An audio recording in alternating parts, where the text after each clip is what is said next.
ప్రేమ కలిగిన తండ్రి, మీ సిలువను సమీపించి మీ మరణాన్ని ఆనాడు యెషయా భక్తుడు 53వ అధ్యాయం యెషయా గ్రంథంలో సిలువ యొద్ద దగ్గర ఉండి చూసినట్లుగా ప్రవచన రీతిగా మాట్లాడినట్టు, ఇదిగో మా వ్యక్తిగత జీవితాన్ని జ్ఞాపకం చేసుకొని, మా రక్షణ ప్రణాళికను జ్ఞాపకం చేసుకొని, మీ సిలువ మరణంలో దాగిన ఆ ఆశీర్వాదాన్ని జ్ఞాపకం చేసుకొని మేము దర్శించామయ్యా. సిలువ దర్శనం మాకు ఇచ్చావు. కృతజ్ఞతలు చెల్లిస్తూ ఈ ప్రత్యేకమైన సమయంలో మీ ఆత్మ సహాయం మా అందరికీ అందించి ఆశీర్వదించమని యేసు నామములో అడుగుతున్నాము తండ్రి, ఆమేన్. 4 సువార్తలలో ఈ 7 మాటలను క్రమంగా చేర్చారు. మనకు కొంచెం కన్ఫ్యూజన్ ఉంటుంది, ఎందుకంటే 7 మాటలు ఎప్పుడు మాట్లాడాడు అని. కానీ 4 సువార్తలలో మాట్లాడిన ఈ మాటలను ఒకటి తర్వాత ఒకటి ఒక క్రమమైన విధానంలో దేవుడు కొంతమంది చేత, అపోస్తుల చేత, శిష్యుల చేత వ్రాయించినవి ఒక ఆర్డర్లో మనకు కొన్ని సంవత్సరాల నుంచి టీచింగ్ చేస్తున్నారు. అవే విషయాలు దేవుని ఆత్మ సహాయంతో మనం విందాం. హల్లెలూయా. నెంబర్ 1 ఏంటంటే, ఈ ప్రపంచం మీద ఉన్న శాపము, రోగము, మరణము ప్రతిదాని కొరకు యేసుక్రీస్తు సర్వమానవాళి పాపాల కొరకు ప్రపంచానికి ఒక వాగ్దానం అని అప్పుడప్పుడు చెప్తూ ఉంటాను. బైబిల్లో ఉంది, ప్రపంచానికి దేవుడు వాగ్దానం ఇచ్చాడు.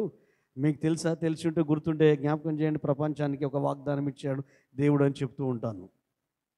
నేను చెప్పే ప్రతి మాట క్వీన్ అబ్జర్వేషన్ చేస్తే మీకు వెంటనే స్ట్రైక్ అవుతుంది. ఒకవేళ స్ట్రైక్ కావట్లేదు అంటే నేను గుర్తు చేస్తాను.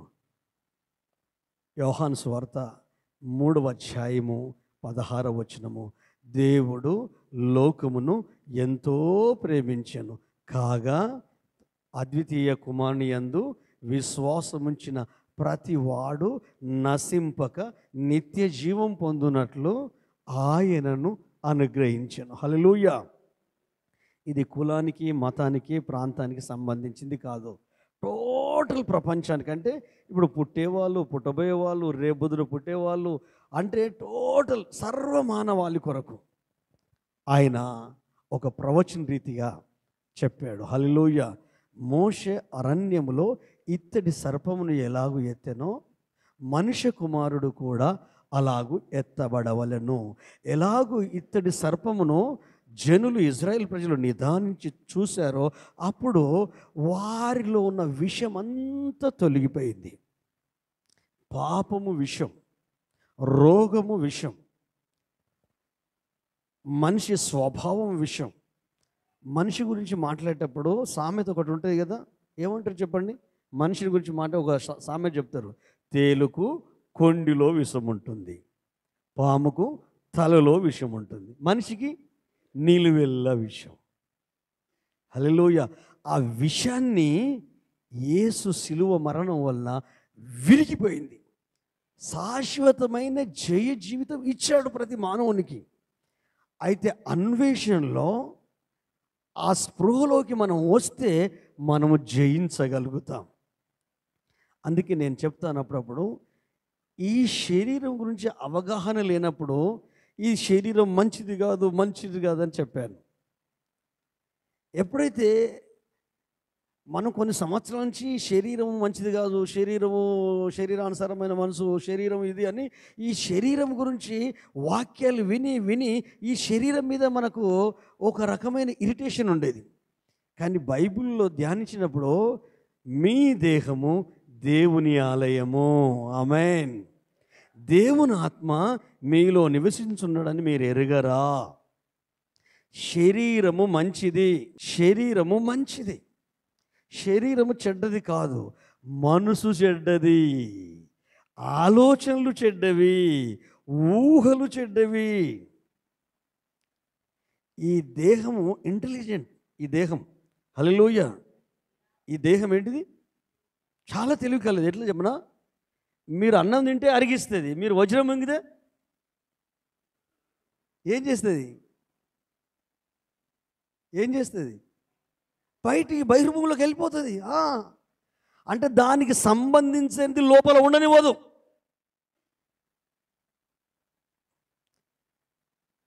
ఇది చాలామందికి తెలియదు, పెద్ద పెద్ద భాషలకు కూడా తెలియదు. అందుకే శరీరము, ఆత్మ, ప్రాణం. ప్రాణం అంటే మనసు.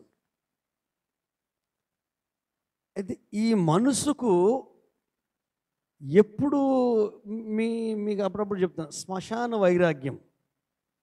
శ్మశాన వైరాగ్యం అంటే తెలుసా? మనం సమాధిలో దొడ్డికడికి పోయినాం అనుకో, మనకి ఏమైనా ఆలోచనలు పనిచేస్తే వేరే వేరే పిచ్చి పిచ్చి ఆలోచనలు ఏం ఉండదు. రేపు పొద్దున మనం కూడా అక్కడికి పోతాం. తెలియకుండా మన థాట్స్ ప్రాసెస్ ఉంటుంది చూడు, అది స్టాప్ అయిపోతుంది. మన ఆలోచన అంటే ఆలోచన ఎప్పుడైతే నువ్వు స్టాప్ చేయగలుగుతావో నువ్వు పరిపూర్ణంగా ప్రభును హత్తుకోగలుగుతావు.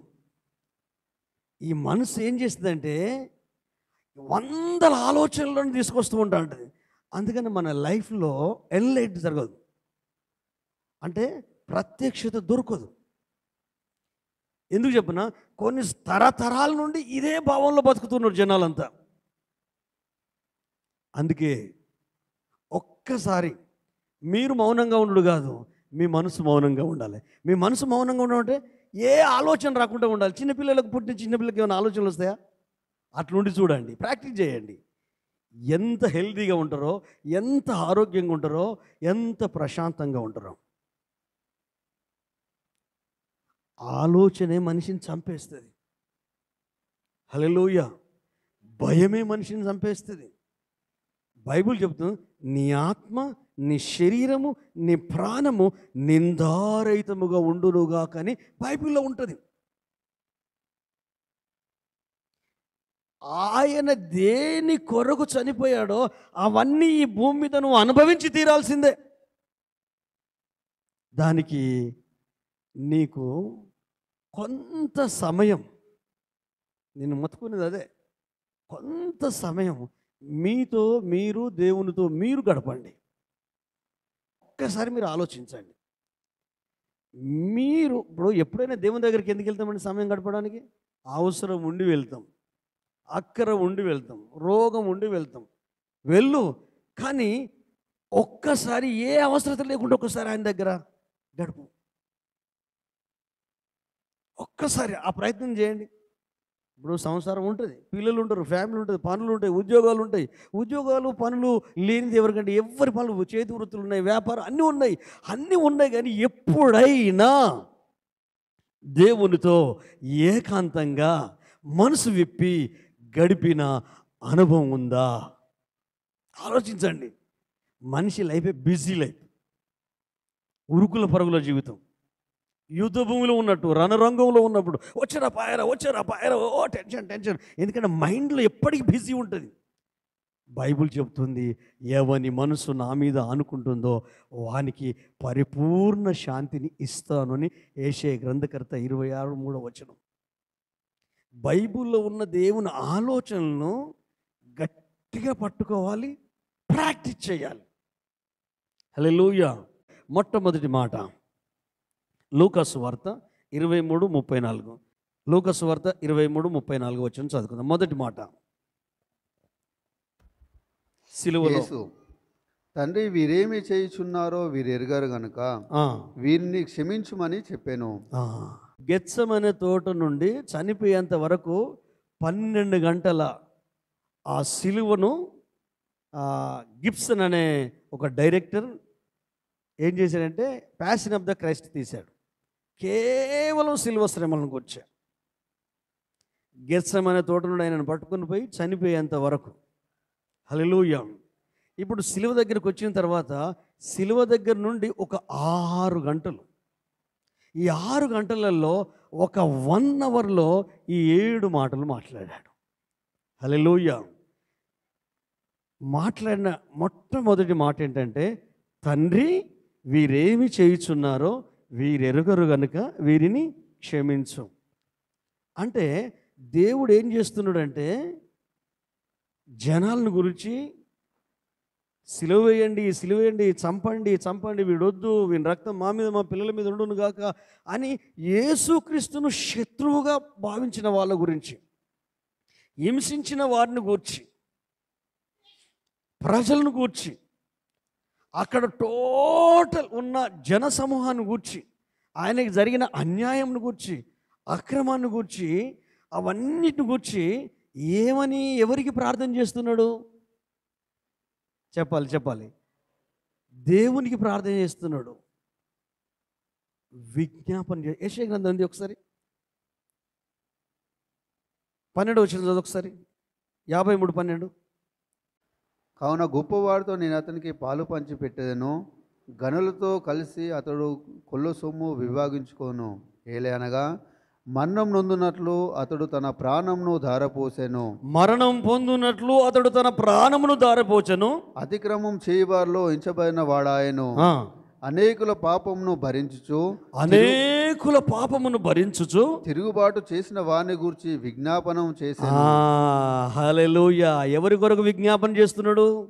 తిరుగుబాటు చేసిన వారిని గూర్చి విజ్ఞాపన చేస్తున్నాడు. ఇది ప్రవచనం. ఈ ప్రవచన నెరవేర్పు కల్వరి సిలువలో జరుగుతుంది. హల్లెలూయా.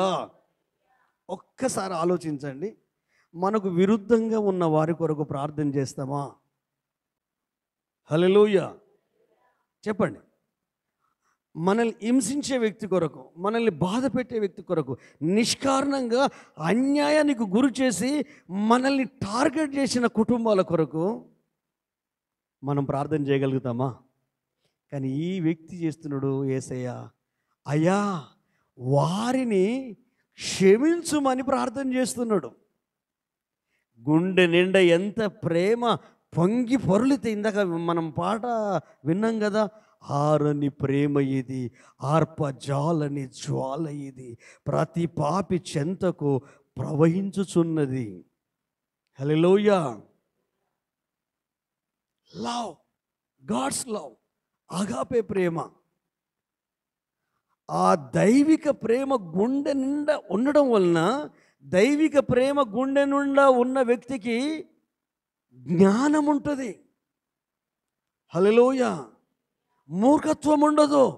ఈ జ్ఞానం ఏం చేస్తుందంటే మొత్తం టోటల్ ప్రపంచంలో ప్రతి మానవాళ్ళని క్షమించుమని తండ్రిని వేడుకుంటున్నాడు.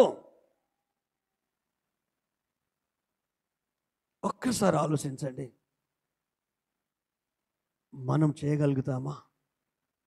మనం వినగలుగుతాం, కానీ ఆయన చెప్పింది చేసి నిర్వర్తిస్తూ ఉన్నాడు. అదే క్రిస్టియన్ లైఫ్, అదే క్రైస్తవ జీవితం. కానీ మనకు ఒక ఆధిక్యత ఉంది. నాకు శక్తి సరిపోదు, నాకు బలం సరిపోదు, అయ్యా నీ సహాయం అందించంటే 24 గంటలు 24 అవర్స్ ఆన్ డ్యూటీలో ఉన్న పరిశుద్ధాత్మదేవుడు నీ గుండె నిండా ఉన్నాడు. హల్లెలూయా. ఆయన మాట్లాడతాడు. మృదు స్వభావి, సరళ స్వభావుడు. నీ మనసు ఆయనకు తెలుసు, నీ ఆలోచనలు ఆయనకు తెలుసు. ప్రజలు నేను ఎవరు అర్థం చేసుకోకపోయినా పర్వాలేదు, మీ ఫ్యామిలీ మెంబర్స్ కూడా మిమ్మల్ని అర్థం చేసుకోకపోయినా పర్వాలేదు, కానీ మీలో ఉన్న పరిశుద్ధాత్మదేవుడు మిమ్మల్ని అర్థం చేసుకోగలడు, ఆదరించగలడు, గైడ్ చేయగలడు, నడిపించగలడు. ఇందులో ఏంటంటే తాను చేసిన ప్రార్థన ఏంటంటే రివెంజ్ తీర్చుకోవట్లేదు, కానీ అయ్యా అని ప్రార్థన చేస్తున్నాడు. ఇందులో ఉన్న ఇంకొక విషయం ఏంటంటే క్షమించుమని అడుగుతున్నాడు. ఇప్పుడు క్షమించుమని అడగడానికి ఇంకొక విషయం కూడా ఉంది.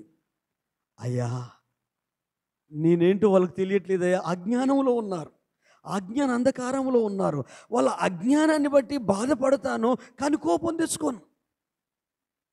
హల్లెలూయా. ఇది కనుక మీకు తెలిస్తే మీ చుట్టుపక్కల ఉన్న ఫ్యామిలీస్లో కానీ, మీ కుటుంబ జీవితంలో కానీ, మీరు పనిచేసే స్థలంలో కానీ ఎవరు మిమ్మల్ని అపార్థం చేసుకున్నా మీరు కంగారు పడరు. ఎందుకు తెలుసా? అజ్ఞానం వలన యేసుక్రీస్తు యొక్క సత్యం అర్థం కాక సిలువకే అన్నారు, కోపం రాలా. అజ్ఞానం. ఒకటి ప్రార్థన, రెండవది క్షమించుమని చెప్పగలిగాడు. హల్లెలూయా. ఇంకోటి ఏంటంటే క్షమించడము అది దైవిక నీతి. నేనంటాను, క్షమాపణలో నెమ్మది దొరుకుతుందండి. మీరు ఎవరైనా కానివ్వండి, ఎలాంటి పొజిషన్లోనే ఉండండి, ఎలాంటి కష్టాలలో ఉండండి, మనస్ఫూర్తిగా క్షమించి మర్చిపోండి. ఎవరినైనా మీ ల్యాండ్లు లాక్కున్నా, మీ పేరు చెడ్డదన్నా, మీ మీద బురద చల్లినా భరించడం కష్టం, ఓర్చుకోవడం కష్టం. కానీ క్రైస్తవం లైఫ్ అది కాదు, క్రైస్తవం జీవితం అది కాదు. మాటి మాటికి పగడాల ప్రవీణ్ గారి భార్య గురించి చెప్పాల్సిన అవసరం లేదు. ఆమె చెప్పే మాట ఏంటంటే, మేము రివెంజ్ తీర్చుకోం. నీలాగా నాలాగా మనిషే. భర్త పోతే ఎంత బాధ ఉంటుంది, ఎంత బాధ ఉంటుంది. క్షమిస్తున్నాం. ప్రభుత్వం మీద నమ్మకం ఉంది. జనాలే మేము నోరు తెరుస్తలేదు, ఆయన తాగుబోతని చిత్రీకరిస్తారు. ఇప్పుడు ఆమె నోరు తెరిస్తే ఎవరన్నా మాతారా? తెరిచినా తెరవకపోయినా మన ఫ్యామిలీ గురించి మనకు తెలిసినంత ఈ చుట్టుపక్కల తెలియదు. భర్త గురించి భార్యకు, భార్య గురించి భర్తకు, పిల్లల గురించి తల్లిదండ్రులకు, తల్లిదండ్రుల గురించి పిల్లలకు, వీళ్ళకి తెలిసినంత పక్కింటిలో తెలుస్తుందా, ఎదిరింటిలో తెలుస్తుందా? వాళ్ళ పని అంతా మిమ్మల్ని డిస్టర్బ్ చేయడమేనా, మిమ్మల్ని బాధ పెట్టడమేనా? కానీ నీకు ఒక మంచి మనస్సాక్షి ఉంది. ఆ మనస్సాక్షిని బట్టి యథార్థంగా, నీతిగా నువ్వు క్షమించి మర్చిపోతున్నట్టే దేవుని నీతి ఆపాదించబడుతుంది. దేవుని నీతి ఆపాదించబడడం మాత్రమే కాదు, తిరుగుబాటు చేసే వారి కొరకు ప్రార్థన చేస్తావు, వాళ్ళ అజ్ఞానం కొరకు ప్రార్థన చేస్తావు. ఇంకేంటంటే క్షమించగలుగుతావు. క్షమాపణ కూడా వ్యక్తిగతంగా కూడా క్షమించగలగాలి. నేను చేసే పని అదే. ఎప్పుడన్నా భయంకరమైన సమస్యలు వచ్చినప్పుడు, మరణకరమైన రోగాలు, జబ్బులు వచ్చినప్పుడు, నేను పాస్టర్నే కదా, నేను దేవుని సేవకునే కదా, నేను సరిగానే ఉన్నాను కదా, సేవ చేస్తున్నా కదా, నేను అన్నిటిని ఓర్చుకుంటున్నా కదా అని నా మనసు నాకు చెప్తూ ఉంటుంది. కానీ నేను దేవుని సన్నిధికి వెళ్తే నేను ఎక్కడ తప్పిపోయానో చెప్తుంది, ఎక్కడ టంగుల్ స్లిప్ అయ్యానో చెప్తుంది, ఏ విషయంలో నాకు మిస్టేక్ జరిగిందో చెప్తుంది. చెప్పినప్పుడు పరిశుద్ధాత్మ దేవుని సహాయంతో దాన్ని జయించే కృప ఇవ్వు ప్రభువా, నాకు జయ జీవితం దయచేయి ప్రభు అని నన్ను నేను సరి చేసుకోవడానికి నేను పరిశుద్ధాత్మకు అప్పగించుకుంటా. మొదటి నుంచి అది నేను నేర్చుకున్నాను, నాకు ఎవరు నేర్పించలేదు. నేను ఏడ్చేది నల్గొండలో ఉన్నప్పుడు ఏడ్చేది. ప్రభు నాకు భయం వేస్తుంది ప్రభువా, 17వ ఏట, ఇంత నాలెడ్జ్ లేదు, ఇంత టెక్నికల్గా ఇంత లేదు. 93లో ప్రభువా, అమ్మ నాన్నకు దూరంగా ఉన్నా, అన్నదమ్ములకు దూరం ఉన్నా, 9 మంది మా ఇంట్లో అయితే నన్ను ఒక్కొని అతి గారాభంగా పెంచారు. పేదవాళ్ళే కావచ్చు, ఏమి లేకపోవచ్చు, ప్రేమకు పేదరికం ఎక్కడదండి? హల్లెలూయా. కానీ ఆ టైంలో ప్రార్థన చేస్తూ, ప్రభువా నాకు భయం వేస్తుంది ప్రభువా, ఎవరున్నా నాతో మాట్లాడడానికి? నోరున్న మూగొన్నే, విశ్వాసులు ఎవరు లేరు. గుట్టల రాజ్యం అది, నల్గొండ, దేవరకొండ, నాగార్జున సాగర్, అన్ని గుట్టలే ఉంటాయి. ప్రార్థన చేసినప్పుడు ప్రభు నాకు చెప్పిన మాట అంటే, నువ్వు ఎక్కువ కళ్ళు మూసుకొని బతుకు. కళ్ళు మూసుకొని బతుకంటే నువ్వు కళ్ళు మూసుకొని నన్ను చూడు, ఎవరిని నీ మనసులోకి రానియకు, నీ పరిస్థితులు ఎవరిని మీరు రానియకు. ఒకవేళ కళ్ళు తెరిచే వరకు మళ్ళీ ఆలోచనలన్నీ మునిగిపోతున్న నావలో ఉన్నట్టు అనిపించింది. ఒకసారి ప్రార్థనలో బలం పొందుకుంటే అప్పుడప్పుడు నాతో నేను దేవునితో మాట్లాడుకున్నాను, ప్రభువా నీ గుండెలో నుండి నా ముఖాన్ని చూసి నేను బయటకు చూడలేకపోతున్నాను ప్రభువా అంటే, ప్రభు అనేది నిన్ను నువ్వు ఎంత ఖాళీ చేసుకుంటే, నిన్ను నువ్వు ఎంత మార్చుకుంటే అంత మేరకు నేను నిన్ను స్వాధీనపరచుకుంటా అనేది. ఇప్పుడు ముచ్చట కాదు, 93 ముచ్చట చెప్తున్నాను నేను.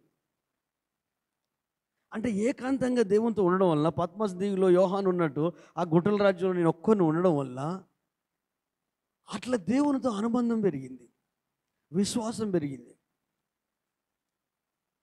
ఒక్కసారి తప్పిపోయిన కుమారుడు తప్పిపోలే, కావాల్సుకుని పోయాడు కదా. ఆ కుమారుడు ఇంటికి వస్తే వాళ్ళ డాడీ చేసిన పని ఏంటి? కనికరముతో నిండుకొని పరిగెత్తి కౌగిలించుకొని మెడ మీద ముద్దు పెట్టుకున్నాడు. ఎవరికైనా గల్ల మురికి అవుతుంది కదండి, ఇక్కడ చెమట కంపు ఉంటుంది కదండి, ప్రేమకు కంపు ఎక్కడదండి. హల్లెలూయా. అంటే క్షమాపణ అనేది మన హృదయంలో నుండి, మన మనసులో నుండి ఒక ప్రవాహములాగా ప్రవహించాలా.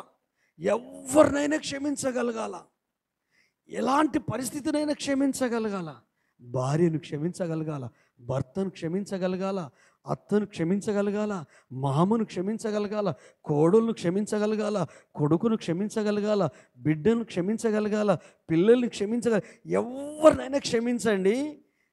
మీకున్న రోగాలు బాగుపడకపోతే నన్ను గల్లబడ్డాడని నేను చెప్తున్నాను. అది ఎంత దారుణమైన, క్షమించి వదిలేసి ప్రభు ప్రేమలో సాగుతూ ఉండు. నీ లెవెల్లో నువ్వు మెయింటైన్ చేస్తూ ఉండు. నీకు గిరిగీసుకొని నీ విలువను కాపాడుకుంటూ ఉండు. హల్లెలూయా. అదొకటి గుర్తుపెట్టుకోండి, క్షమాపణలో ఉన్న పవర్ ఎందులో ఉండదండి. ఏ గ్రంథాలు క్షమాపణ గురించి బోధించవండి, ఏ పరిస్థితులు క్షమాపణ మీద బోధలు చేయవండి, ఒక బైబిల్లో మాత్రమే. యేసుప్రభు చెప్పాడు, చచ్చిపోయేంత వరకు క్షమించాలండి, చనిపోయేంత వరకు క్షమించాల. హల్లెలూయా. నువ్వు క్షమించి చూడు, ఫ్రీ బర్డ్ లాగా నీ మనసు తేలికైగా పాకపోతే నన్ను అడుగు. ఏ సంఘటనలు క్షమించి నువ్వు ప్రశాంతంగా ఉండు, అంతే. ఒంట్లోకి ఆరోగ్యం రాకపోతే అడుగు, ఉన్న రోగాలు నార్మల్ కాకపోతే నన్ను అడుగు. ఈ క్షమించలేని మనసే హృదయాన్ని కఠినపరుస్తుందండి. క్షమించలేని మనసే మనసులో మూర్ఖత్వాన్ని డెవలప్ చేస్తుంది. ఈ క్షమించలేని మనసే కోపము, బాధ, హత్య, ఇదంతా. అందుకే మన చుట్టూ ఉన్న ప్రభు అన్నాడు, మనం గతంలో చదువుకున్నాం, ఒకని ఎడల ఒకడు కరుణాహృదయులై ప్రభు మిమ్మును క్షమించిన ప్రకారము మీరును ఒకరినొకడు క్షమించుకునండి. ఎవరి విషయంలో అచ్చి ఉండొద్దు, కానీ ప్రేమ విషయంలో అచ్చి ఉండాలని ఉంది బైబిల్. అచ్చి ఏంటిది? అప్పు. ప్రేమించడంలో ఎదుటి వ్యక్తి మనకు అప్పు ఉండాలి, మనం వాళ్ళకి అప్పు ఉండాలి. హల్లెలూయా. ప్రేమ ఎప్పుడైనా పవర్ఫుల్లేనండి. ప్రేమ అంటే పిచ్చి ప్రేమలు అనుకోకండి, అవి చంపేటివి, ఉన్మాదంలాగా మార్చేటివి, స్వార్థంతో నింపేటివి. నేను బాగుండాలి, నా ఇల్లు బాగుండాలి, నా కుటుంబం బాగుండాలి, ఇక మిగతా వాళ్ళు ఎవరైనా ఎక్కడికైనా పోండి, నాకు అవసరం లేదు. హల్లెలూయా. యేసయ్యతో నేను బాగుంటే నా ఇల్లు, నా కుటుంబం కాదు, నా కుటుంబం ఎక్కడికి వెళ్తుందో ఆ చుట్టుపక్కల వాళ్ళు కూడా బాగుంటారు. ఇది దేవుని పద్ధతి, దేవుని విధానం. మంచిది. రెండవ మాట మనం చదువుకుందాం. లూకా సువార్త 23వ అధ్యాయం 43వ వచనం. త్వరగా తీద్దాం. అందుకు ఆయన వానితో, నేడు నీవు నాతో కూడా పరదేశులో ఉండు అని నిశ్చయంగా నీతో చెప్పుచున్నాను. ఆమేన్. హల్లెలూయా. యేసయ్య శిలువ మీద ఉన్నాడు, ఇటో దొంగ ఇటో దొంగ ఉన్నాడు. ఇద్దరు దొంగలను ఒకసారి చూద్దాం. ఒక దొంగ ఏమంటున్నాడు? నువ్వు దేవుడు అయితే నిన్ను నువ్వు కాపాడుకో, మమ్మల్ని కాపాడవా, పెద్ద బిల్డప్ ఇస్తానమేది నువ్వు దేవుడు అని. చనిపోయే టైంలో కూడా మనసు మారతలేదంటే ఏం మనుషులు.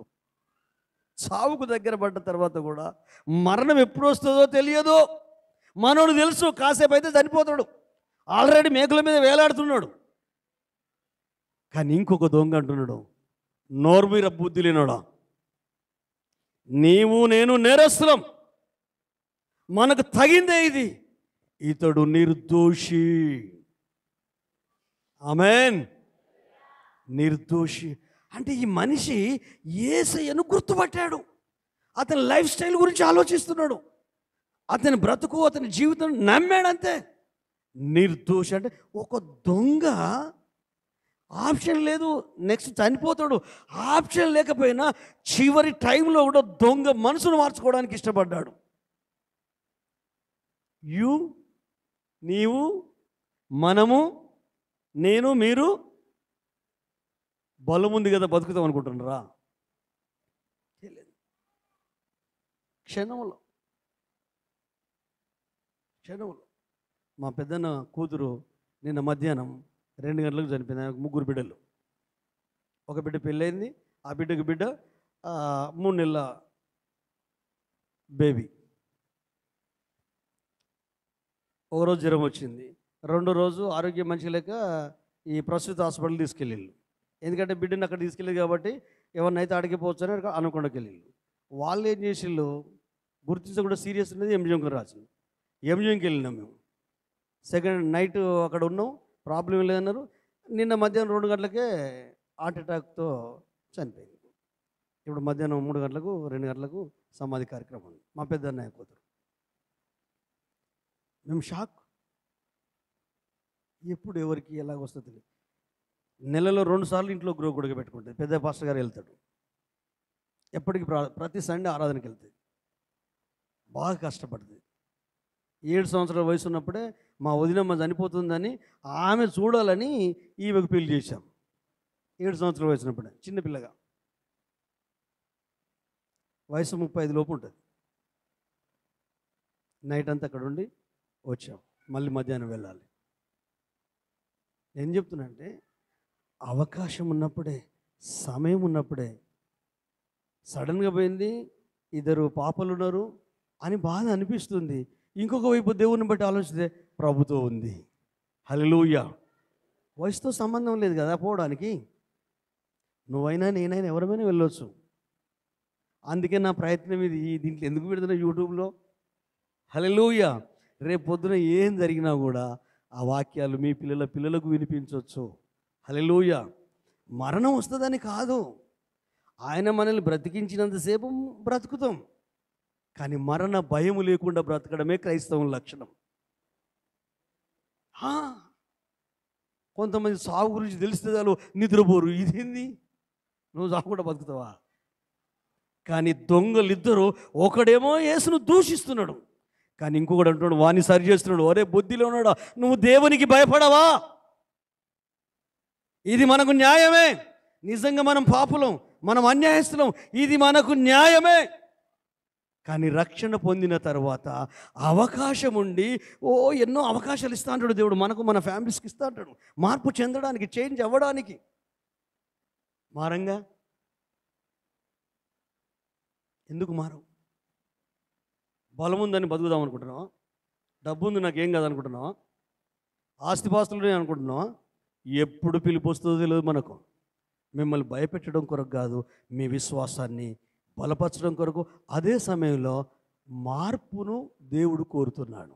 హల్లెలూయా. ప్రపంచం అంతా చూడండి, ఏ వ్యక్తి అయితే మార్పును ఇష్టపడతాడో ఆ వ్యక్తి పర్ఫెక్ట్గా ప్రభు కృపలో ఎదుగుతాడు. మార్పుని ఇష్టపడండి, మారడానికి చేంజ్ అవ్వండి. బలవంతంతో వద్దు, మనంతట మనం స్వతహాగా చేంజ్ అవ్వాలా. ఎవ్వరూ బలవంతం చేయొద్దు మనల్ని, ఏ పరిస్థితులు కూడా బలవంతం చేయొద్దు. అందుకే నాకు తెలిసిన దగ్గర నుండి ఎక్కువ క్రీస్తులో, విశ్వాసంలో కట్టడానికే నా ప్రసంగాలు, నా ప్రయత్నాలు చేస్తూ ఉంటాను. హల్లెలూయా. చర్చి పాస్టర్గా ఈ చర్చినంతా నా కంట్రోల్లో ఉంచుకోవాలి, విశ్వాసుల మీద నేను అజమాయిష్ చేయాలి, నేను దేవుని సేవకుని కదా, నేను చెప్పినట్టు వినాలి అనేది ఇది చేయను. కానీ చైతన్యం చేయడానికి ప్రయత్నం చేస్తా, ఆలోచింపజేసి ప్రభుతో కలిసి మీరు ముందుకు నడవడం కొరకు పరిశుద్ధాత్మ సహాయం తీసుకొని మీ జీవితం మీరే లీడ్ చేయగలగాల. ఎందుకంటే ప్రతి ఒక్కరూ దేవుని ఆత్మ కలిగిన బిడ్డలు. హల్లెలూయా. ప్రతి ఒక్కరూ దేవుని ఆత్మ కలిగిన బిడ్డలు. కాబట్టి ఈ దొంగ మార్పు చెందడమే కాదు, పనికిరానునికి బుద్ధి చెప్తున్నాడు. హల్లెలూయా. ఎప్పుడన్నా మీరు అలా బుద్ధి చెప్పారా? దేవునికి, దేవుని సేవకునికి విరుద్ధంగా మాట్లాడేటోళ్ళంతా ఎవరు వీళ్ళు? చెప్పాలా. ఒకటి ప్రేయర్ చేయాలి. అరే, ఇప్పుడున్న పరిస్థితుల్లో నువ్వు గా మాటలేంటారా మాట్లాడేది? నన్ను కాపాడని అడుగుదాం రా భయ్. లేదు ఆయన దేవుడాడు కదా, దిగుమను, మనల్ని కూడా దిగుమను. తెలంగాణ భాషలో మాట్లాడుతున్నా అంటే నువ్వు దేవునికి భయపడవా? ఉంటుంది అక్కడ. నువ్వు దేవునికి భయపడవా? మనకిది సమంజసమే. అంటే ఇతడు ట్రూత్ అర్థమైంది, సత్యం అర్థమైంది. నువ్వెవరో నీకు అర్థం కావాలి, క్రీస్తులో నువ్వెవరో నీకు అర్థం కావాలి, నువ్వు ఎందుకు ప్రభుని అంగీకరించావో అర్థం కావాలి, ఎందుకు రక్షించబడ్డావో అర్థం కావాలి, పరలోకం కొరకు ఎందుకు నిరీక్షణ కలిగి అది అర్థం కావాలి. అర్థం కాకుండా జీవించే వాళ్ళు ప్రపంచంలో కోకొలు ఉన్నారు. అర్థమైందంటే అద్భుతమేనండి, అర్థమైందంటే అద్భుతమే. అందుకే రాసుకున్నాను, అద్భుతమే ఆశ్చర్యమే. హల్లెలూయా. ఎందుకో ఊహించలేదే నన్ను రక్షిస్తావని. పచ్చి హిందువులం మేము. అమ్మ కోళ్ళ మెడలు ఊరికి రక్తం తాగేది, పచ్చి రక్తం తాగేది. అలాంటి కుటుంబంలో నుండి నన్ను ఎన్నుకున్నాడు. పుట్టుకతోని క్రైస్తవులం కాదు.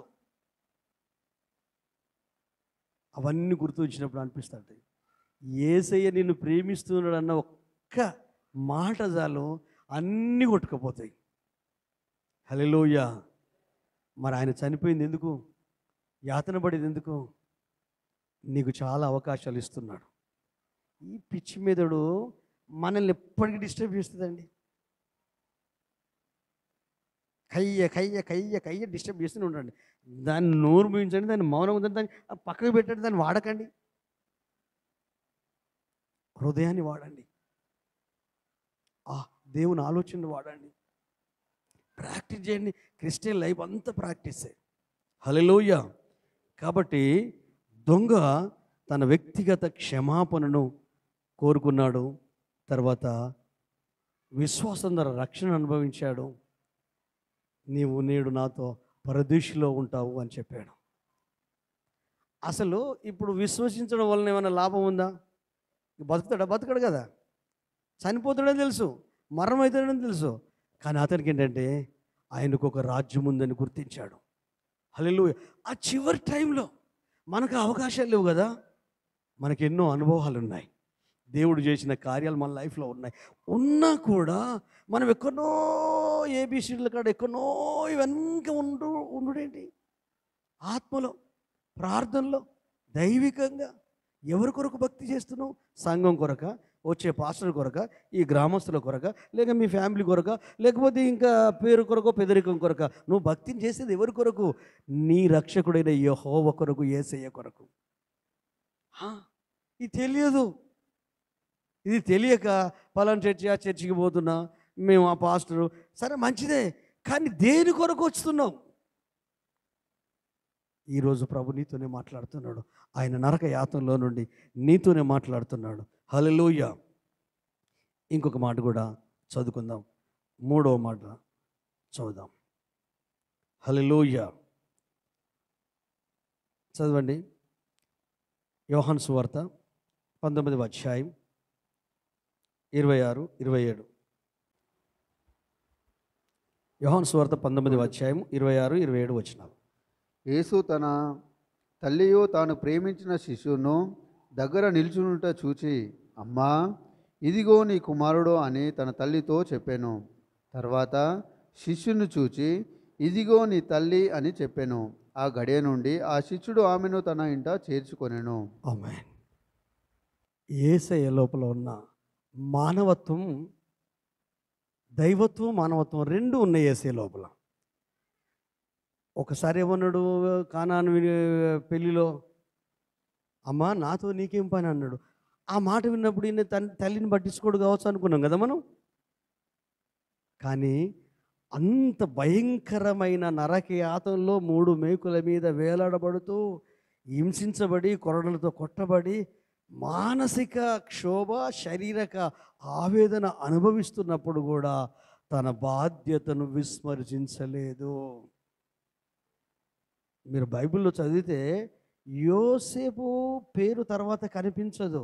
నాకు తెలిసి ఈ వీళ్ళు కాపురం చేసిన తర్వాత పిల్లలు పుట్టినాక తండ్రి చనిపోయినట్టున్నాడు. ఈయన పెద్ద కొడుకు కదా, అన్నీ తానే ఉండి చెల్లెళ్ళను తమ్ములను చూసుకొని కుటుంబ బాధ్యతలు 30వ ఏట వచ్చేంత వరకు వడ్రంగి పని చేస్తూ కుటుంబ బాధ్యతలు, ఇంటి బాధ్యతలు అవన్నీ నిర్వర్తిస్తున్నాడు. కనుకనే ఆ పెళ్ళి ఇంట్లో ఉన్న కుటుంబ సభ్యులకు ద్రాక్షరసం అయిపోయింది కాబట్టి ఆ ఇంటి తల్లిదండ్రులకు అవమానం అని భావించి, నా కొడుకు కుటుంబం గురించి తెలుసు, ఫ్యామిలీ గురించి తెలుసు, బాధల గురించి తెలుసు, బరువుల గురించి తెలుసు, బాధ్యతల గురించి తెలుసు, తమ్ములను చెల్లెలను పట్టించుకొని ఒక తండ్రి తర్వాత తండ్రిగా ఉండి ఎన్నో నోటి మాటతో చెప్పకపోయినా అన్ని భరోసా కలిగేది కొడుకు వలన. నానా బోధకుడా ద్రాక్షరసం అయిపోయిందని ఆ వర్షంలో ఆమె చెప్పింది. తానేమో దేవుని వర్షంలో ఆయన మాట్లాడాడు. కానీ ఇక్కడ ఏం చేస్తున్నాడు? అన్ని కష్టాలలో కూడా తల్లిని విస్మరించలేదు. ఆమేన్.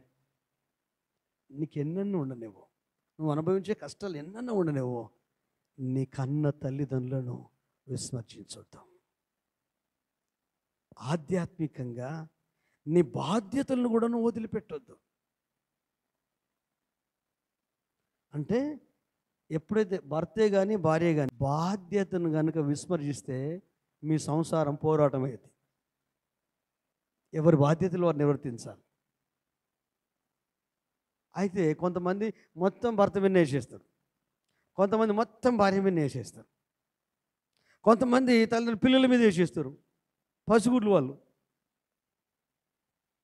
స్పిరిచువల్గా భౌతికంగా బాధ్యతను విస్మరించొద్దు. కష్టకాలంలో ఉన్నప్పుడు అసలు ఉన్నది మర్చిపోతామండి. మన కష్టం ఎక్కువ వస్తే వాళ్ళ మీద మనకు ధ్యాసే ఉండదు. ఇంపార్టెంట్ వాళ్ళని మర్చిపోతాం కష్టకాలంలో. మనకున్న కష్టకాలను బట్టి అసలు వాళ్ళని మర్చిపోతాం. కానీ ఆయన మర్చిపోలేదు. యోహాను నమ్మకమైన శిష్యుడు. తమ్ముడు ఇడ్రా అని అన్నాడేమో. ఆయన పెద్దనే కదా మన అందరికీ. మీ మమ్మీ, అమ్మా నీ కొడుకు. శిష్యుడైన యోహాను యేసుకు ఎంత నమ్మకం ఉంటే సొంత తల్లి బాధ్యతలు అప్పగించి మీ మమ్మీరా, అమ్మా నీ కొడుకమ్మా. ఆయన ఉన్న సిచ్యువేషన్ ఏంటి, ఆయన అనుభవిస్తున్న బాధ ఏంటి? నేను అందుకే అప్పుడప్పుడు అంటాను, క్రైస్తవుల జీవితం ఏంటంటే నలుగుతున్న మల్లెపువ్వు లాంటిది. నలుగుతూ గుడితరులకు సువాసన ఇవ్వగలగాల. క్యాండిల్ లాంటిది, కరుగుతూ గుడితరులకు వెలుగు ఇవ్వగలగాల. చెప్పడం కాదు, చేసి చూపించగలగాల. అలాగూ అనుసరించాలి, ఆచరించాలి. పరిశుద్ధాత్మ దేవుని సహాయం తీసుకోవాలి.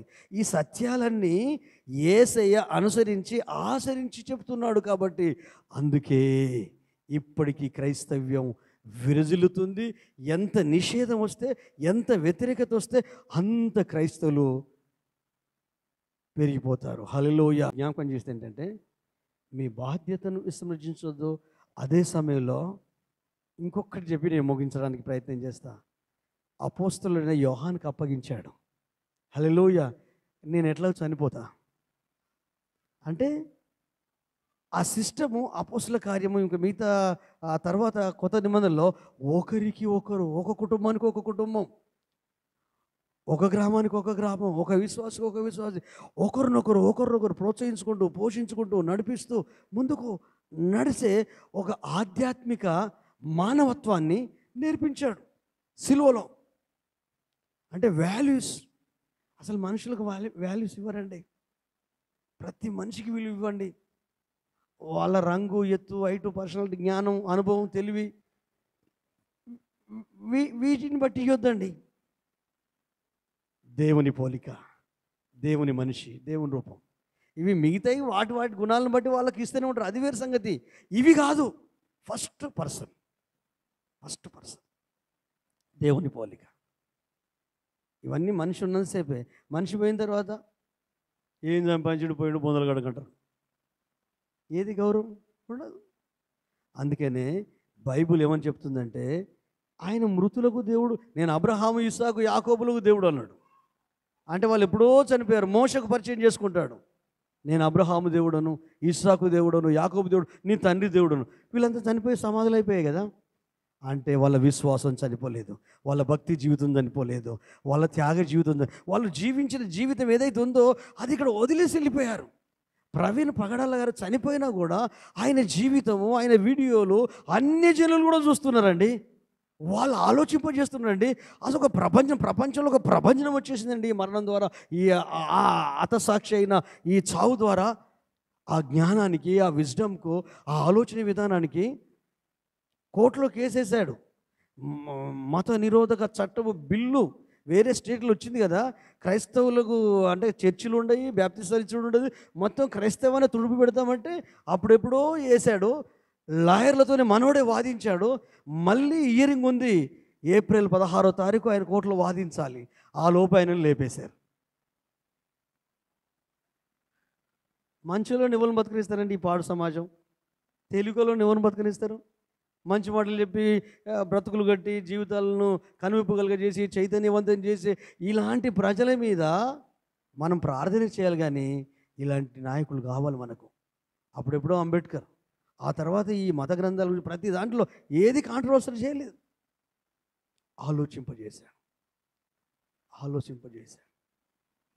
హల్లెలూయా. 2 ఏంటంటే, ఒకటి బాధ్యత, ఒకటి మానవత్వం. అంటే ఒకరికొకరు మనుషుల యొక్క ఇప్పుడు చూడండి, ఒకరి సక్సెస్ ఒకరి మీద ఆధారపడి ఉంటుంది. ఏమండి? ఒకరి సక్సెస్ ఒకరి మీద ఆధారపడి ఉంటుంది. ఇప్పుడు మనం ఒక్కళ్ళం ఏదైనా చేయగలుగుతామా? చేయండి చూద్దాం. అసలు ప్రపంచంలో జరిగి ఒకరికొకరు ప్రోద్బలం లేనిది బతకలేము. మీరు ఒక్కసారి ఆలోచించండి. ఒకరి విజయం ఒకరి మీద ఆధారపడి ఉంటుంది. ఒకరి సక్సెస్ ఒకరి మీద ఆధారపడి ఉంటుంది. అందుకని శరీరమే మంచి ఉదాహరణ. ఈ కడుపు ఏం పని చేస్తలేదని కళ్ళు, కాళ్ళు, చేతులు ఇవన్నీ స్ట్రైక్ చేసినాయట. మనం కష్టపడితే అది తింటుంది. అది తినడం పని చేశారు. నోరు తెరవదు, చేతులు ఫుడ్ కడుపు. లాస్ట్లో మనిషే చచ్చిపెట్టాడు. అరే, మనం అందరం మంచిగా ఉన్నామంటే దీన్ని మంచిగా చూసుకుంటున్నాం. హల్లెలూయా. అందుకని మీ ఫ్యామిలీ, అందుకని నేను ఫ్యామిలీ గురించి చెప్తా. దేవుని తర్వాత మీ ఫ్యామిలీ అని ఎందుకు చెప్తా అంటే, మీ ఫ్యామిలీలో మీరు మంచిగా ఉండాలి. ఈ మంచిగా ఉన్న ఫ్యామిలీ మందిరానికి వస్తే, మందిరంలో ఉన్న ప్రతి వాళ్ళు అట్లనే వచ్చారనుకో, ప్రతిరోజు పండుగే, ప్రతిరోజు సంతోషమే. ఇక దాన్ని డబ్బు పెట్టాల్సిన అవసరం లేదు. మనమేమో ఆస్తిపాస్తుల మీద వచ్చే డబ్బు మీద సంతోషాన్ని వెతుకుతాం. ఇవేవి కాదండి, దేవుల్లో ఉన్న ఆనందాన్ని వెతకండి. జైల్లో ఉన్న పౌలు, నేను ప్రభునందు చెప్తున్నాను, మరలా చెప్తున్నాను ఆనందించండి, మరలా చెప్తున్నాను ప్రభునందు ఆనందించండి అంటే, ఆయనకు తెలుసు చనిపోతాడని తెలుసు, మరణశిక్ష వేశారని తెలుసు, డెత్ డేట్ తెలుసు, అయినా ఆనందించమని చెప్పాలి. ఎలా చెప్పగలుగుతున్నారు? చావుకు దగ్గరైన షడ్రక్ మేషక్ అబేద్నెగోలు, నువ్వు మమ్మల్ని కాపాడకపోయినా పర్లేదు, మేము చావనన్నా చేస్తాం అని నిలబడతాం. అంటే వాళ్ళ మనసు ఎంత ప్రశాంతంగా ఉందండి. వాళ్ళకి తెలుసు. మనకైతే ఎంత అడ్వాన్స్ టెక్నాలజీ అండి. ఒక్కటే మిస్ అవుతున్నాం, మీరు దేవునితో గడపండి ప్లీజ్. మీ గురించి మీరు తెలుసుకోవడం కొరకు గడపండి. దేవుళ్ళు ఎలా ఎదగడం కొరకు గడపండి. వయసుతో నిమిత్తం లేకుండా మీ పిల్లలకు కూడా నేర్పించండి. అన్నీ సంపాదించి పెట్టారు, మంచిది, సంపాదించండి. కానీ వాటన్నిటికంటే విలువైంది యోబు తన పిల్లలకి ఇచ్చారు, అది చెయ్యండి. ఒక్కరితోనే స్టార్ట్ అవుతుంది మార్పు అనేది. 10 మందితో స్టార్ట్ కాదు. అది ఇంట్లోనే స్టార్ట్ అవ్వాలి. తల్లి దగ్గర నుంచి స్టార్ట్ కావాలి, తండ్రి దగ్గర నుంచి స్టార్ట్ కావాలి, కుటుంబం దగ్గర నుంచి స్టార్ట్ కావాలి. కుటుంబ వ్యవస్థ మారిందంటే ప్రతి వ్యవస్థ మారుతుంది. కుటుంబ వ్యవస్థ మారాలంటే భార్య మారాలి, భర్త మారాలి, అంతే, వేరేం లేదు. తల్లి మారాలి, తండ్రి మారాలి. వీళ్ళు మారితే అన్నీ మారుతాయి. మారదామా మరి? హల్లెలూయా. రండి ఇంకొక మాట చెప్పి ముందుకెళ్దాం. 4వ మాట, మార్కు సువార్త 15వ అధ్యాయం 34వ వచనం.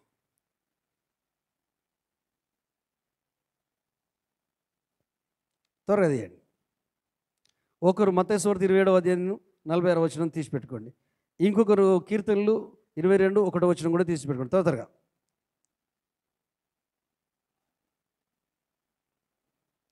తమ్ముడు మార్కు 15:34. Matthew 27 చదువు.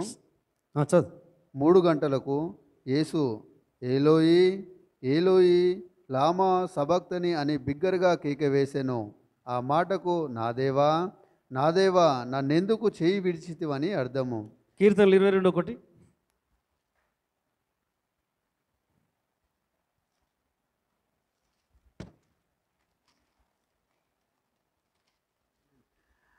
నా దేవా నీవు నన్నేలా విడనాడితివి, నన్ను రక్షింపక నా అర్థధ్వని వినక నీవేలా దూరంగా ఉన్నావు.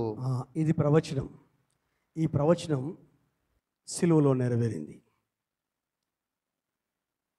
ఎందుకంటే దేవుడు, తండ్రి అయిన దేవుడు యేసును వదిలిపెడతాడు. ఎందుకు వదిలిపెడతాడు తెలుసా? సర్వమానవాళి పాపం ఆయన మీద మోపబడింది. ఆ మోపబడిన సమయంలో ఒంటరి వాడైపోయాడు యేసయ్య. ఆత్మ సంబంధన వేదన, మానసిక ఘోష, అసలు ఎంత అంటే, ఒక్కసారి ఒంటరిగా వదిలిపెట్టండి మీ పిల్లలు. ఎక్కడికన్నా మీరు వెళ్ళారనుకో, 10 సంవత్సరాల పిల్లన్నో 5 సంవత్సరాల పిల్లన్నో, మీరు ఒక్కసారి మీరు ఉండండి, మీ దృష్టి వాళ్ళ మీద ఉండని, కానీ వాళ్ళని వదిలిపెట్టి ఉండు. వాళ్ళ టెన్షన్ ఎట్లుంటుంది, వాళ్ళ ఆందోళన ఎట్లుంటుంది, ఒకవేళ మీరే మీ చేయబట్టుకొని ఆ జాతరలో పెద్ద పెద్ద మీటింగ్లో పట్టుకున్నాడు నువ్వు మర్చిపోయావు. పిల్లోడు మొత్తం ఎక్కడెక్కడనో తిరుగుతున్నాడు, లేడు. అప్పుడు నీ ఆవేదన ఎట్లుంటే అంతకంటే ఎక్కువ యేసయ్య ఆవేదన పడ్డాడు, వేదన పడ్డాడు. ఎందుకు తెలుసా? మన పాపాలందరి ఆయన మీద మోపబడితే దేవుడు, తండ్రి అనే దేవుడు వదిలేశాడు, విడిచిపెట్టాడు. దేవుడు కలిసి ఉండలేనంత పాపం అది. ఒక్క క్షణం విడిచిపెట్టాడు. అందుకే మన మనసులో, మన ఆలోచనల్లో లోక సంబంధమైన ఆలోచనలతో జీవించవద్దు. బైబిలే చెబుతుంది, ఈ లోక స్నేహము దేవునితో వైర్యం అని మీరు ఎరగరా. ఎవడైతే లోకాన్ని ప్రేమిస్తాడో, స్నేహిస్తాడో వాడు దేవునికి శత్రువు అని యాకోబు భక్తుడు యేసు ప్రభు తమ్ముడు చెప్తాడు. అంటే మన ఆలోచనలలో, మన ఊహలలో పాపం అంటే ఏంటిది? ఏం లేదు, నేను పోతున్నా, నాకు చాలా ఆర్థికంగా ఇబ్బంది ఉంది, నాకు 1,00,000 రూపాయలు దొరికితే బాగుండు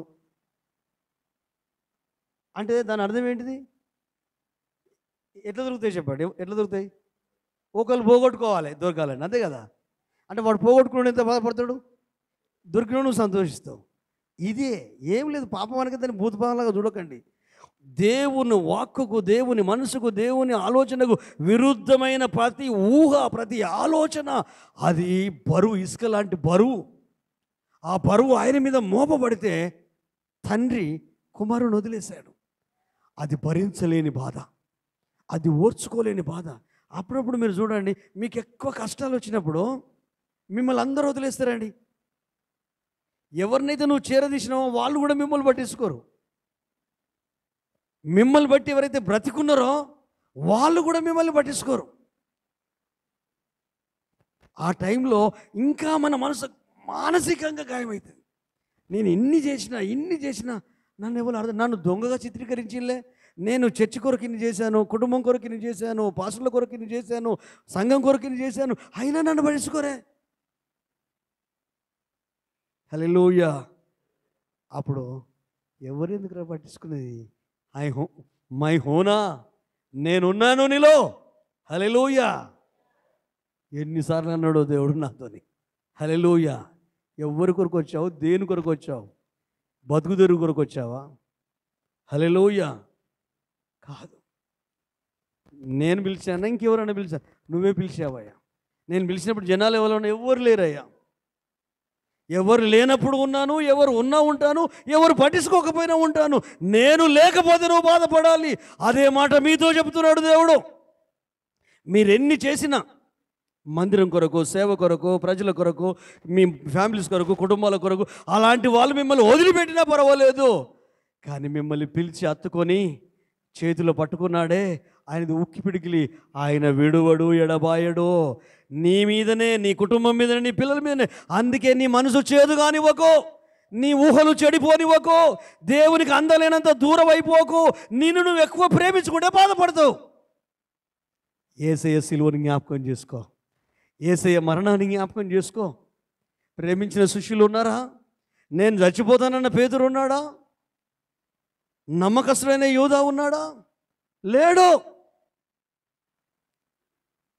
ఆ తర్వాత ఈ మరియ కూడా లేదు, ఈ యోహాను కూడా లేదు, ఉండరు. నేను ఒక్కటే మీకు అనుభవం, ఏది ఎవరి నుండి ఎక్స్పెక్ట్ చేయకండి ప్లీజ్. అది ప్రేమే కానీ, గౌరవమే కానీ, రెస్పెక్ట్ కానీ, ఎవరి నుండి, భార్య అవ్వచ్చు, భర్త అవ్వచ్చు, పిల్లలు అవ్వచ్చు, కుటుంబ సభ్యులు అవ్వచ్చు, సంఘస్థులు, ఎవరైనా పర్లేదు. ఎదుటి వ్యక్తి నుండి ఏది ఎక్స్పెక్ట్ చేయకుండా జీవించడమే ఆధ్యాత్మిక జీవితం. హల్లెలూయా. ఇక దీన్ని మించిది లేదు. మీరు డీప్గా దీని మీద స్టడీ చేయండి. ఎందుకంటే యేసయ్య ఎక్స్పెక్ట్ చేయలేదు. 3.5 సంవత్సరాలు జీవించాడు, కానీ ఎవరి నుండి, దేని నుండి ఏది ఎక్స్పెక్ట్ చేయలేదు. అలాగూ జీవించాడు, అలాగూ బ్రతికాడు. ఇది వినడానికి కొంచెం అర్థం కాకుండా ఉంటుంది, కానీ ఆలోచించండి. ఈ రోజు నుండి ఏ సందర్భం వచ్చినా, ఏ విషయం వచ్చినా ఎవరి నుండి ఏది ఎక్స్పెక్ట్ చేయకు. ప్రేమైనా, గౌరవమైనా, ఆదరణైనా, ఓదార్పైనా, పాస్టర్ని కూడా ఎక్స్పెక్ట్ చేయకు. ఏమి ఎక్స్పెక్ట్? మా సంఘము, మా దైవజనులు మా కొరకైతే అనుదినం ప్రార్థన చేస్తారు, ఇది ఎక్స్పెక్ట్ చేయి. హల్లెలూయా. ఖచ్చితంగా నేను నమ్ముతా, దీన్ని 100% నమ్ముతా. ఎన్నోసార్లు మరణం నుంచి బయటపడ్డానంటే కేవలం మీ అందరి ప్రార్థనల వల్లనే. హల్లెలూయా. ఎన్నిసార్లు ఇప్పుడు నేను బ్రతుకున్నానంటే కేవలం దేవుని కృప, మీ ప్రార్థన. హల్లెలూయా. నాకు వచ్చిన భయంకరమైన బలహీనతలు మామూలు కాదు. శారీరకంగా డిసీజెస్. ఇప్పుడు నా ఒంట్లో మొత్తం మందులే ఉన్నాయి. హల్లెలూయా. డ్రగ్స్ కంటే ఎక్కువ అవి. బతుకుతున్నా. హల్లెలూయా. No problem. దేవుని మహిమ మనకుంది. హల్లెలూయా. హల్లెలూయా. హల్లెలూయా. హల్లెలూయా. ఏ మాట చదివాము చెప్పండి? ఆయన బాధకరమైన ఆ ఘోష విలాపవాక్యం అంటే ప్రవచనం, లేఖనము నెరవేరుతుంది. 5వ మాట చదువుకుందాం. 17వ అధ్యాయం యోహాను సువార్త 28వ వచనం. నేను ముగింపులోకి వస్తున్నా. 19:28. 28. అటు తర్వాత సమస్తమును అప్పటికి సమస్తమైనదని యేసు ఎరిగి లేఖనము నెరవేరునట్లు నేను దప్పుకొని చున్నాను. ఆమేన్. కీర్తనలు 69:20 ఇక్కడ చదువు.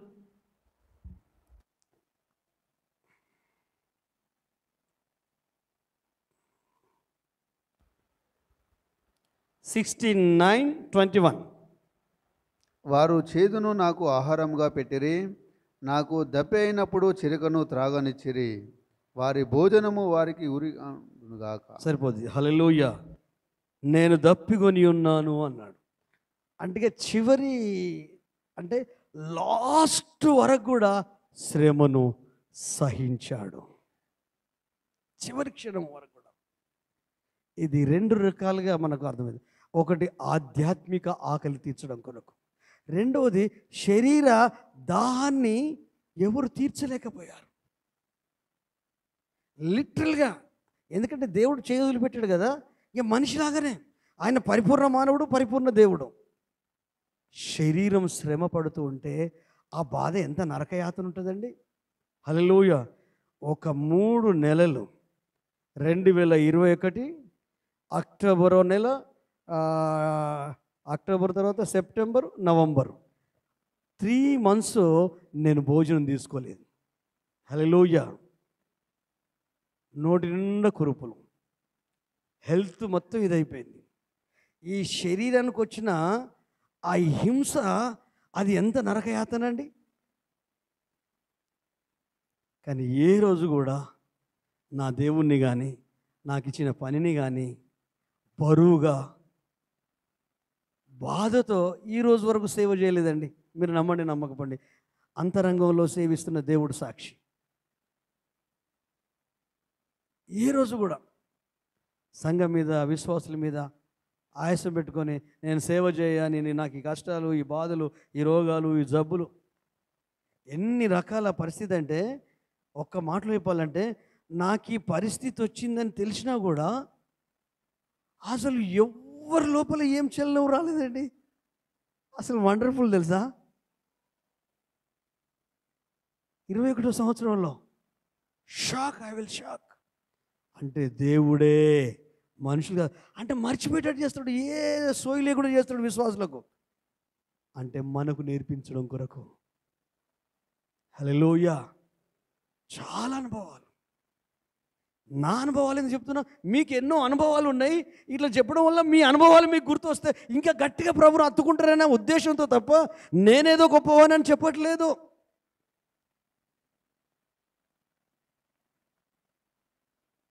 ఆ శ్రమ, శరీర శ్రమ, ఆ మానసిక శ్రమ, మన శరీరంలో బాధ ఉంటే ఎంత వేదన ఉంటుందండి. తినాలనిపిస్తే తింటారు కాదు, నిద్రపోవాలనిపిస్తే నిద్ర రాదు, ఏదో ఆందోళన, ఏదో అగులు బుగులు, భయం, నెమ్మది అనిపించదు, దయ్యంలాగా లేచి కూర్చుంటావు రాత్రంతా. ఏంటి, ఎక్కడో చిన్న మినుకు అనే ఒక థాటు లోపల పురుగు మెసిలేడు మెసులుతా ఉంటుంది. దాన్ని చంపితే నీకు నిద్ర వచ్చేస్తాయి, క్షణంలో వచ్చేస్తాయి. ఆయన ఉన్నాడు కదా. హల్లెలూయా. యేసే ఉన్నాడు కదా. నీ భారము యెహోవా మీద మోపు, నిన్ను నీ కుటుంబాన్ని ఆయన ఆదుకుంటాడు. మరణం గుర్తొస్తే కొంతమందికి నిద్రపోరని, నా పిల్లలు ఇట్లా, మరి చచ్చిపోతే వీళ్ళు ఎట్లా, నేను బతుకున్నప్పుడు వీళ్ళని ఎవరు పట్టించుకుంటలేరు, ఈ ఆలోచనలు. యేసయ్య మానవులాగానే అన్ని భరించాడు, ఓర్చుకున్నాడు. అదే సమయంలో జీవజలపు ఊటగా మారాడు. హల్లెలూయా. ప్రకటన గ్రంథంలో ఉంటుంది, జీవజలపు ఊట, గొర్రెపిల్ల జీవజలపు ఊట. ఆయన జీవజలములు తాగే మనము నివసిస్తున్నాము, జీవిస్తున్నాము. దప్పిగొన్న వారికి జీవజలాన్ని, దప్పిగొన్న వాళ్ళు నా ఎదుకు వస్తే నేను వారికి జీవజలంని ఇస్తాను అని. హల్లెలూయా. 6వ మాట చదువుదాం. 19:30 యోహాను సువార్త. త్వరగా ఒక్క 5 నిమిషాల్లో ముగించేసుకుందాం. యేసు ఆ చెరక పుచ్చుకొని సమస్తమైనదని చెప్పి తల వంచి ఆత్మను అప్పగించెను. ఆమేన్. హల్లెలూయా. అసలు ఎంత ప్రశాంతమైన చావు వేసేది, ఎంత ప్రశాంతమైన మరణం. వాళ్ళు చనిపోయే ముందు ఏదో చెప్పాలనుకుంటారు, మాట బయటికి రాదు. చాలామంది చనిపోయే ముందు వాళ్ళు మాట్లాడాలి అంటాడు, మన ప్రాణమేమో తరక్కపోతాడు. ఏదో చెప్దాం అంటే నోట్ల పైపులు ఉండే, అన్ని పైపులు ఉండే, చెప్పరాదా. పిల్లల కొరకు, భర్త కొరకు ఏదో చెప్దాం, ఏం రాదా. కానీ యేసయ్య మాత్రం అంత సమాప్తమైంది మోగించేశాడు. అంటే చనిపోతున్న సమయంలో ఏ టెన్షన్ లేదు. నేను చేయాల్సిన పని ఉంది, నేను చెప్పాల్సి చక్కదిద్దాల్సి ఉంటుంది, పిల్లలకు, కుటుంబానికి చెప్పాల్సిన చాలా విషయాలు ఉన్నాయి అనే ఏ టెన్షన్ లేదు. మనం ఆరోగ్యంగా ఉన్నప్పుడు అన్నీ చెప్పేయండి. దేవునికి స్తోత్రం. హల్లెలూయా. ఆరోగ్యంగా అన్నీ చెప్పేయండి. అలాగని ప్రభు ఎప్పుడు పిలవాలో అప్పుడే పిలుస్తాడు, ఏదో ఒక రూట్లో పిలుస్తాడు. కంగారు పడకండి, భయపడకండి. హల్లెలూయా. ఆయన మీరెందుకు భయపడతారు? మరణమే మీకు భయపడుతుంది. మీరు అందరిని భయపెట్టేవాళ్ళు కానీ మీరు భయపడతారా? హల్లెలూయా. దేవునికి స్తోత్రం కలుగును గాక. అంత సమాప్తమైంది అని తన ఆత్మను దేవునికి అప్పగించుకున్నాడు. లేఖన మాట నెరవేర్చబడుతుంది. హల్లెలూయా. ప్రవచనం నెరవేర్చబడింది. ఎందుకంటే అంత సమాప్తమైపోయిందని చెప్పాడు. హల్లెలూయా. ఆయన చేయాల్సింది అంతా చెప్పాడు చావుకు ముందు. ప్రాబ్లమే లేదు. యేసు నీ కొరకు నా కొరకు. లాస్ట్ 1 మాట చెప్పి మనం ప్రే చేసుకుందాం. ఒక్కసారి తీయండి. 23వ అధ్యాయం లూకా సువార్త 46వ వచనం.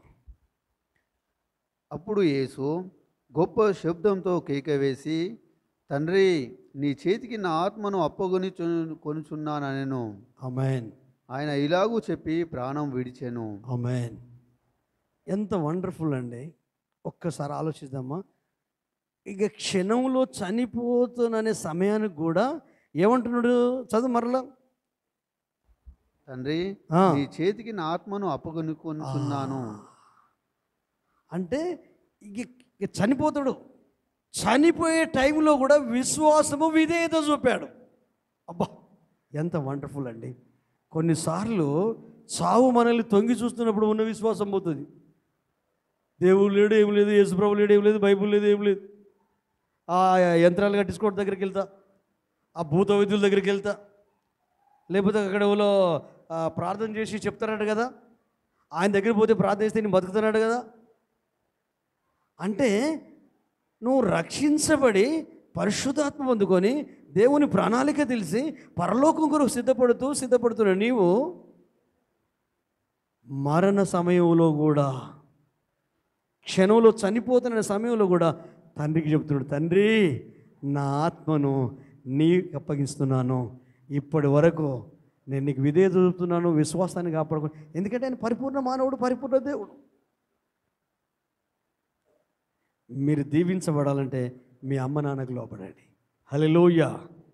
ఆధ్యాత్మికంగా మీ కుటుంబాలు వర్ధిల్లాలంటే పరిశుద్ధాత్మకు లోబడండి. హల్లెలూయా.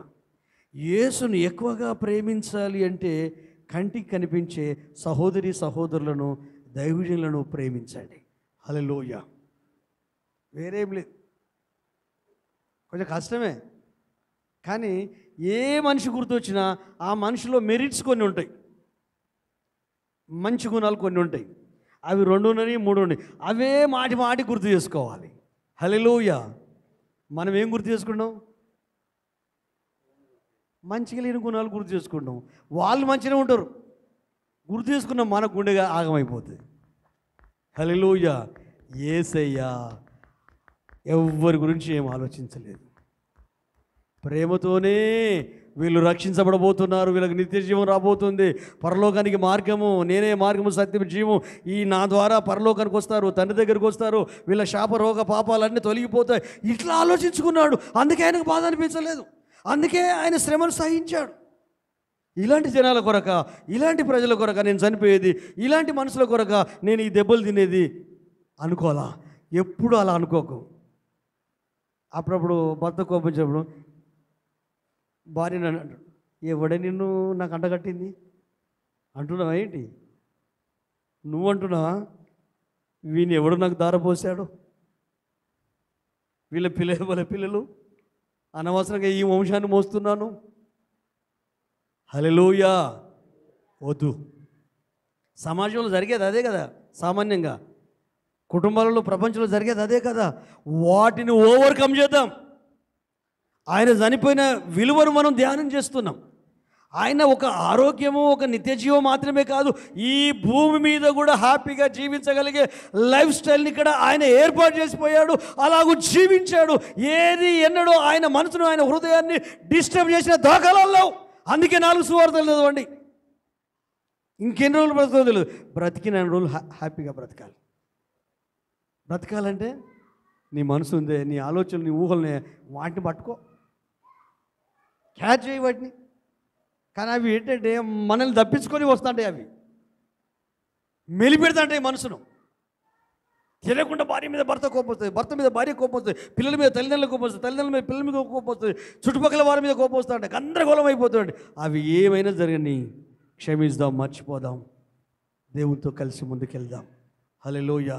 విధేయత చూపుదాం. ఇది ఒక అవకాశం నీకు. నాకు తెలిసి మీలో చాలామందికి పరిశుద్ధాత్మ దేవుని కార్యం జరగడం నేను గమనిస్తున్నాను. ఎందుకంటే దైవిక జ్ఞానం కలిగిన బిడ్డలు మీరు, ఆత్మీయ అనుభవాలలో ఎదుగుతున్న వాళ్ళు. సత్యం మీకు అర్థమైంది, పరిశుద్ధాత్మ దేవుడు మీకు నేర్పిస్తున్నాడు. ఎన్నో విషయాలు మీరు అవగతం చేసుకుంటున్నారు, ఆకలింపు చేసుకుంటున్నారు. మీకు ఒక దైవికమైన స్పృహలోకి మీరు వచ్చేసారు.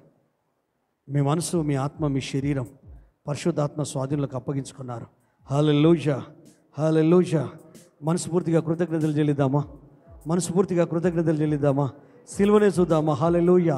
సిలువనే చూద్దామా? సిలువనే చూద్దామా? ఎవరికి వారు ప్రార్థిద్దామా?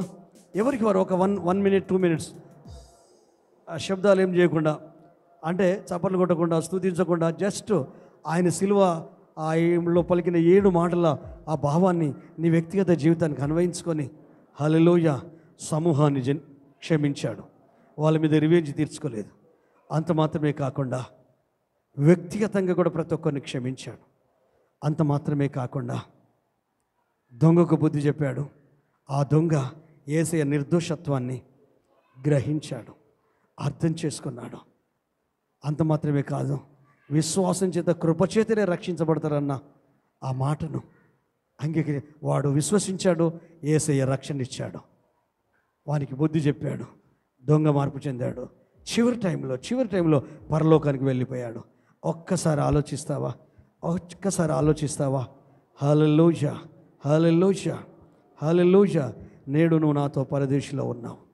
ఆయన బాధ్యతను గుర్తు చేశాడు, మానవత్వాన్ని గుర్తు చేశాడు, నమ్మకస్తునికి అప్పగించాడు. హల్లెలూయా. హల్లెలూయా. ఎన్ని విషయాలో ఆయన సన్నిధిలో హల్లెలూయా. 7 మాటల సారాంశము పరిశుద్ధాత్మ దేవుడు నీ హృదయంలో ఫలింపజేసి ఒక మార్పునైతే తీసుకురావడం నేను చూస్తున్నాను. హల్లెలూయా. ఆత్మచేత నువ్వు నడిపించబడడానికి పరిశుద్ధాత్మకు అప్పగించుకో. ప్రతిదీ లేఖనానుసారంగా తిరుగుబాటు చేసిన వారిని గురించి విజ్ఞాపన చేశాడు. క్షమించమని తండ్రికి ప్రార్థించు. అలాగూ నీవు క్షమింపబడు. అదే సమయంలో ఇతరులకు జ్ఞాపకం చేయి, మనసును మార్చుకో, ప్రభుని హత్తుకో.